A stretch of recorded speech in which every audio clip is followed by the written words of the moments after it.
भाइयों नमस्कार, राम राम। मैं प्रदीप धनखड़ आर के लाइव स्टॉक खूड़ू अपने यूट्यूब चैनल पर आपका हार्दिक अभिनंदन करता हूं। तो दोस्तों, जैसे पिछली वीडियो में हमने बजट के ऊपर आपको कैलकुलेशन बताई थी,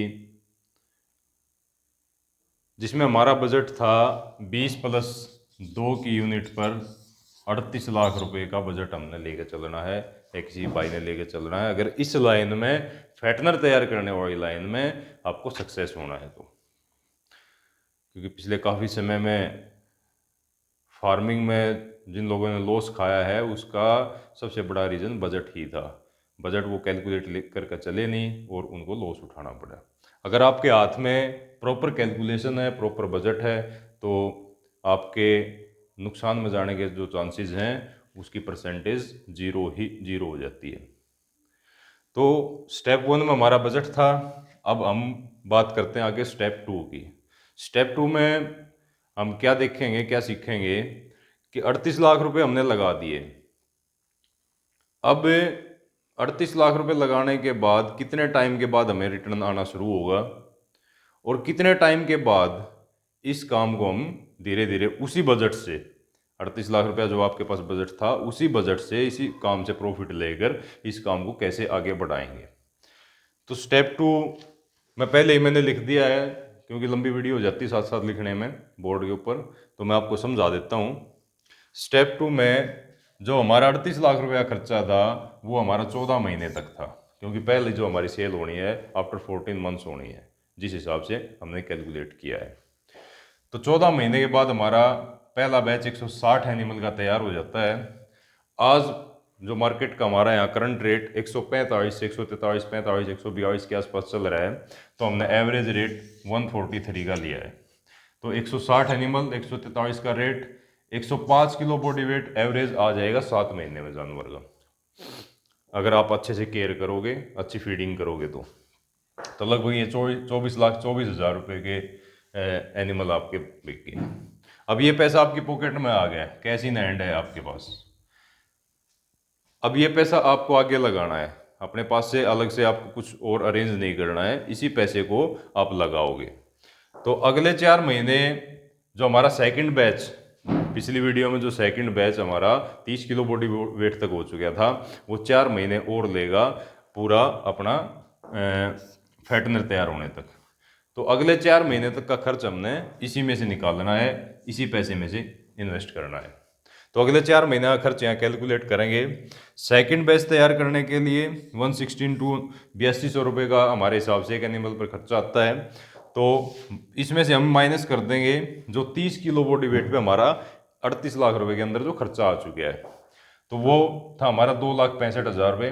13,12,000 रुपये अभी खर्चा तैयार करने का होगा, उसमें 2,65 माइनस कर दिए तो 10,47,000 रुपये पहला खर्चा, ये आपको अपनी पॉकेट के अंदर रखना है। दूसरा आपको अपनी पॉकेट में क्या रखना है, थर्ड गेस्टेशन पीरियड के 37 दिन, जो थर्ड बैच का गेस्टेशन पीरियड का क्रॉस होने की जो मादा का के 37 दिन हमारे यहाँ 38 लाख रुपए में आ चुके हैं।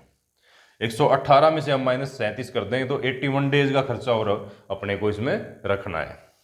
तो 81 डेज का 22 एनिमल 2 किलो पर डे के हिसाब से 3140 का आज का रेट है, वही 1,11,909 रुपये का एक खर्चा, ये आपको अपनी पॉकेट में रखना है। तीसरा क्या है, थर्ड लैक्टेशन टाइम। इसी 4 महीने के दौरान 120 दिन होते हैं 4 महीने में, इसी 4 महीने के दौरान थर्ड जो लैक्टेशन टाइम होगा उसका सेल तक का, जब तक सेकंड बैच सेल होगा उसके सेल तक का खर्चा, सेल हमारी लगभग 39 दिन बाद हो जाएगी यहाँ के बाद।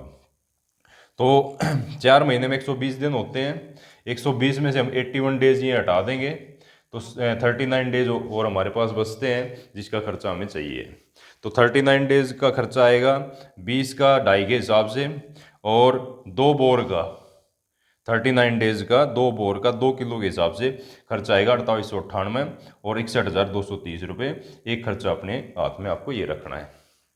और सबसे लास्ट का जो 4 महीने का खर्चा होगा वो 4 महीने की लेबर का 24,000 रुपये और अदर एक्सपेंसेस वही 5,000 रुपये पर मंथ के हिसाब से मैंने कैलकुलेट किए हैं, तो 20,000 रुपये। तो इस हिसाब से सारे खर्चे को हम जोड़ते हैं, टोटल करेंगे तो 10,47,000, 1,11,909, 61,230, 28,98, 40 और 20,000, लगभग 12,85,000 रुपये आपको अपनी जेब में चाहिए। इसको हम 13 लाख रुपए कैलकुलेट करके चलते हैं। 13 लाख रुपए आपको सेकंड बैच सेल तक आपके हाथ में चाहिए, पॉकेट में चाहिए। अब उसके बाद का आगे का कैलकुलेशन करते हैं भाइयों। डस्टर कहाँ गया? एक सेकंड रुकना, मैं डस्टर ले आता हूँ।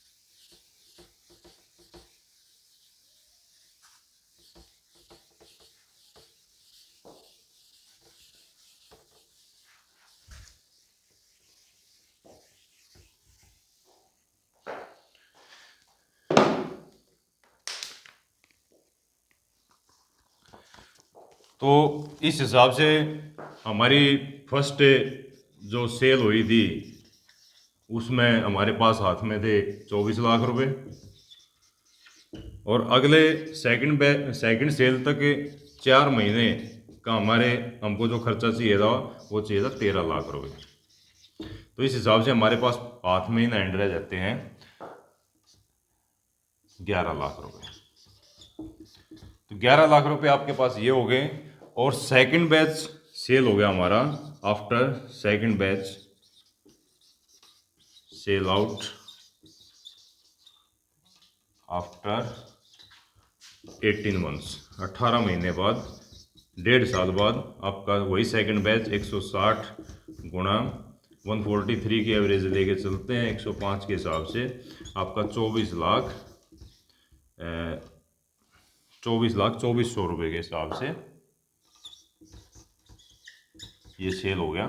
तो इसको आप 24 लाख रुपए ही कैलकुलेट करके चलो कि 24 लाख रुपए ये और आपके हाथ में आ गए। अब आपके पास टोटल पैसा है 11 + 24, 35 लाख रुपए आपके हाथ में है। पर 35 लाख रुपए में से अभी भी आपको अपने हाथ में कुछ पैसा रखना है, जो हमारे एनिमल अभी फार्म के अंदर हैं, जो हमारा गेस्टेशन पीरियड चल रहा है, जो हमारा लैक्टेशन पीरियड चल रहा है, वो उसको जब तक थर्ड बैच की सेल तक का पैसा और आपको अपने हाथ में रखना है। और इस 35 में से जो पैसा बचेगा उसको अपने फार्म में यहाँ 18 महीने के बाद, 18 मंथ्स के बाद आपको इन्वेस्ट करना है, तो आपका काम बढ़ जाएगा। तो अभी हम कैलकुलेट करते हैं कि आपको अपने हाथ में कितना पैसा चाहिए।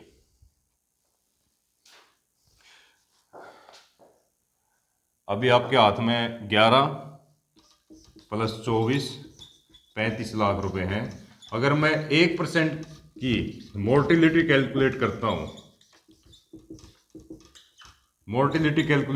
1% की, तो हमारे पास 2 बैच में 160 × 2 320 एनिमल थे। 320 एनिमल का 1% होता है 3.2 एनिमल, 3.2 एनिमल। और 3.2 एनिमल का आप खर्चा, जो आपका खर्चा आता है खिलाने का और जो मादा का खर्चा है वो इसमें से माइनस कर देते हैं। लगभग इसको कैलकुलेट करके चल पड़ते हैं हम, लगभग आपको 50,000 रुपये की मोर्टिलिटी का सामना करना पड़ा। तो अभी आपके पास हाथ में -50,000, 34.5 लाख रुपए। तो 34.5 लाख रुपए में से अगले आपका जब तक थर्ड बैच तैयार होगा, तो अगले थर्ड बैच को तैयार होने में 7 महीने लगेंगे। पर थर्ड बैच का जो लैक्टेशन टाइम है वो 39 डेज का इससे पहले के खर्चे में आ चुका है। तो अगला बैच तैयार होने के लिए आपको 7 महीने चाहिए, 7 मंथ्स, यानी कि 210 दिन। इसमें से 39 डेज आपके पहले जा चुके हैं। तो आपको जो खर्चा कैलकुलेट करना है 171 डेज का, आपको अपने पास खर्चा रखना है, जो बैलेंस बचेगा उसको हम आगे फार्म में यही 18 महीने में इसी में यही कैलकुलेट करके रखना है और इसी टाइम पे आपको वो इन्वेस्ट करना है। तो 171 दिन का खर्चा हम कैसे कैलकुलेट करेंगे, वो कैलकुलेट करते हैं। थर्ड लैक्टेशन टाइम के 39 दिन पहले जा चुके हैं, अभी 11 दिन का खर्चा और चाहिए। तो थर्ड लैक्टेशन टाइम का 11 डेज 11 दिन का खर्चा, टोटल 50 दिन हम कैलकुलेट करते हैं, 39 जा चुके हैं, तो 11 दिन का आपको खर्चा हम कैलकुलेट करेंगे। तो 11 इंटू 2.5, 20 हमारे पास मादा है, वही 3140 का रेट है, तो आपका 17,270 रुपये ये हो गया। साथ में 11 दिन 2 बोर भी चलेंगे, 2 किलो के हिसाब से खाएंगे, 2 बोर हैं, 3140 का आपका रेट है, तो यही ये 1381 रुपये का खर्चा आपका ये हो गया। 2 खर्चे आपको रखने हैं। और इसके बाद लैक्टेशन टाइम पूरा होने के बाद चौथा फोर्थ टाइम का आपका गेस्टेशन टाइम उन 20 एनिमल्स का फिर से शुरू होगा इसी 7 महीने के दौरान। तो फोर्थ बैच का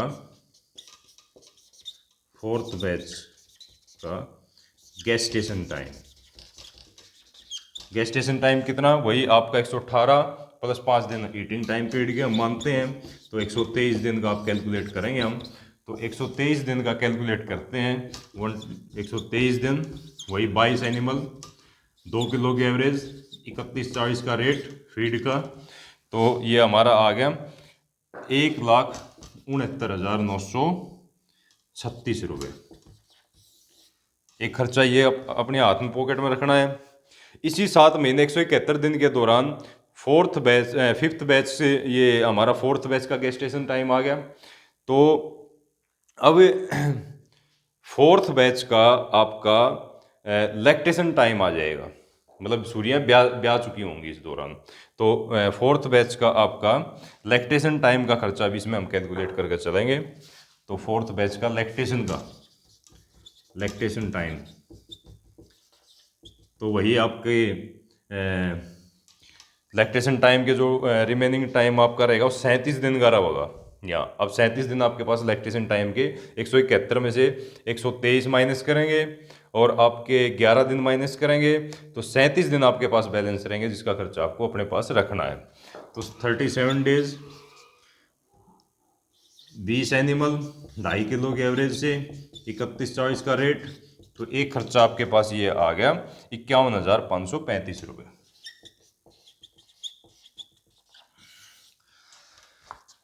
सैंतीस दिन में 2 बोर भी खाएंगे, वही 3140, इसी तरीके से कैलकुलेट करके आपको चलना है 4647 रुपये। ये वीडियो पॉज करके आप नोट कर लेना, नहीं तो अपने हिसाब से आप भी इन चीज़ों को कैलकुलेट करोगे, अपने हाथ से कैलकुलेट करोगे तो और आपको फ़ायदा होगा काम करने में और ज़्यादा आपको मज़ा आएगा। तो अब इसको ये अपने पास अब थर्ड बैच से का जो फैटनर तैयार होना है, अब थर्ड बैच का जो फैटनर तैयार होना है इस टाइम के दौरान, वो खर्चा भी आपको अपने हाथ में रखना है। तो थर्ड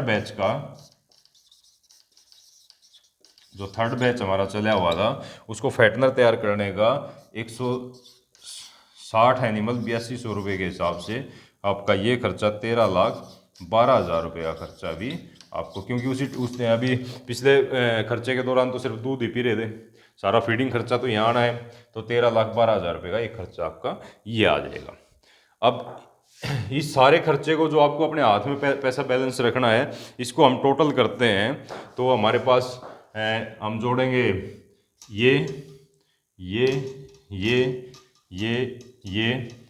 और ये, तो हमारे पास इसका टोटल जोड़ा जाता है लगभग 15,56,000 रुपये। 15,56,000 रुपये। इसको आप मोटा मोटी सी राउंड फिगर में अगर हम इसको कैलकुलेट करेंगे तो इसको हम कह सकते हैं 16 लाख रुपये आपको अपने हाथ में चाहिए। ठीक है, पैसा आपको 16 लाख रुपये अभी रखना है हाथ में।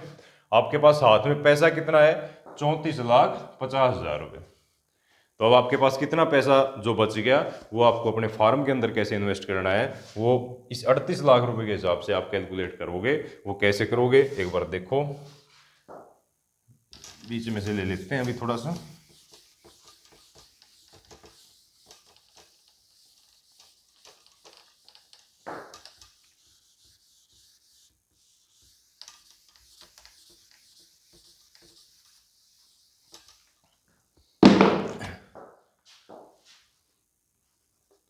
तो 18 महीने का टर्म हो गया है।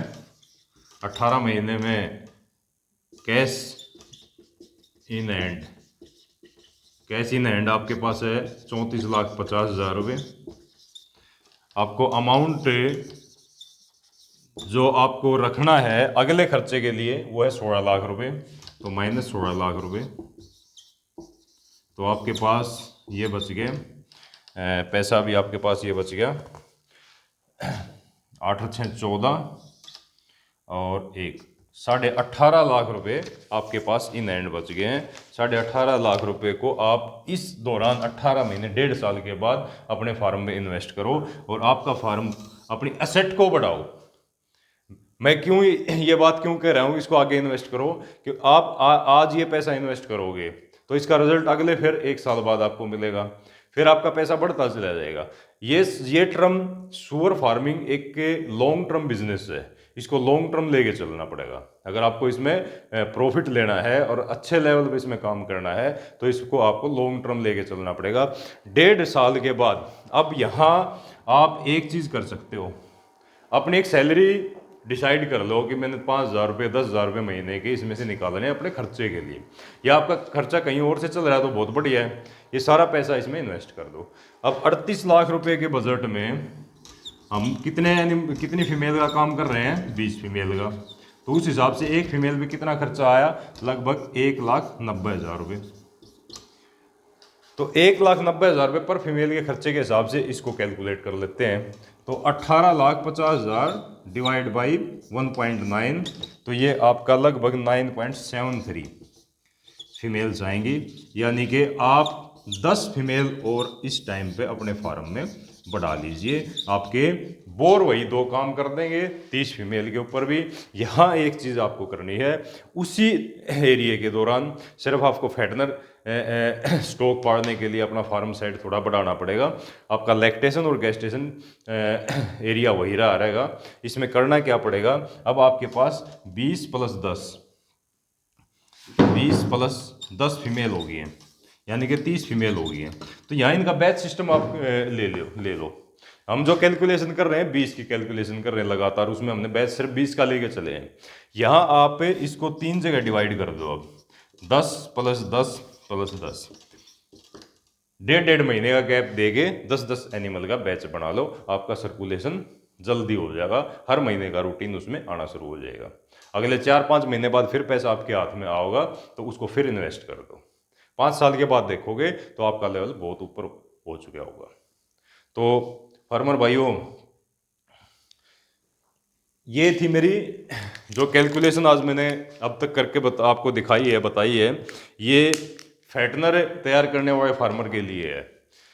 तो एक कैलकुलेशन और मैं लेके चलूँगा अगली वीडियो में, एक कैलकुलेशन और अगली वीडियो में, एक कैलकुलेशन से अलग टॉपिक होगा मेरा, वो थोड़ा सा एक बहुत बढ़िया टॉपिक होगा, उसके बारे में मैं फीड से रिलेटेड या कोई और बात आपसे करूँगा नेक्स्ट वीडियो में। तो ये तो हमारा था फैटनर तैयार करने वाले फार्मर के लिए। एक वीडियो मैं लेके चलूँगा ब्रीडर वाले फार्म के लिए, जो बच्चे बेचने का काम करते हैं। मैंने पहले ब्रीडिंग वाला क्यों नहीं लिया, क्योंकि फैटनिंग वाला जो आपका काम है वो सिक्योर है, क्योंकि आपके पास फैटनर के लिए तो ग्राहक जो है, ट्रेडर जो है, वो हर टाइम तैयार है माल लेने के लिए। ब्रीडिंग जो करता है, जिसको बच्चे सेल करने हैं, उसको अपनी मार्केट लेके चलनी पड़ेगी, अलग से मार्केटिंग करनी पड़ेगी। इसीलिए मैं इसको सेकेंडरी ले रहा हूँ। यहाँ आप श्योर हो, यहाँ आपके पास श्योरिटी नहीं है, यहाँ आपको मार्केटिंग करनी पड़ेगी। तो ये नेक्स्ट वीडियो में नेक्स्ट वीडियो में हम ब्रीडर की कैलकुलेशन लेंगे। उसके बाद बहुत सारे टॉपिक हैं इस लाइन के, तो धीरे धीरे मैं आपके साथ वो सारी चीज़ें शेयर करूँगा। तब तक के लिए राम राम, नमस्कार, धन्यवाद।